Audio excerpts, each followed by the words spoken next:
Duha ka sospek sa pagpangransak sa bill payment machine nadakpan kag napasakanas ang kaso sa Iloilo City. Iniging tutukan ni Zen Kilantang Sasa. Sa hot pursuit operation nga ginpatigayon sang Iloilo City Police Station 1 sa bulig sang iban pagig nga unit sang kapulisan, naaresto si Junjun Beboso sa barangay Kamalig Haro, samtang nadakpan sa Pavia Iloilo si Serapio Camposano. Ang duha ang mga suspect sa pagransak sa bill payment machine sa gwa sang establishmento sa barangay Danao, Iloilo City proper. May iban pagid kuno nga kaupdanan ng duha kag ang ilang mastermind ang ginkilala lang kay alias Ariston.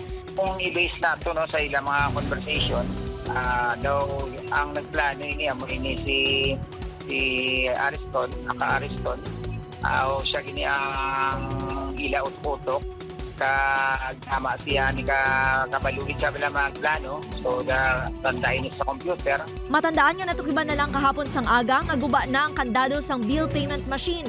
Naglabot sa 340,000 pesos ang sulod sang machine nga gintaban sa mga sospek. Bilang parte sa kinawatan, ang duha ang ginaalagar nagbaton sa hindi magnubo sa 20,000 pesos kada isa. Ginpasakanas ang kasong nga robbery ang mga arestado, lakip nang ginatudlo mastermind kag pila pagid nila kakaupdanan. Ang tanan nga nakita naton nga may participation sa pag-backtracking naton sa mga evidences naton, sa CCTV footage, sa mga witnesses naton na mula sa ang ipapailanta.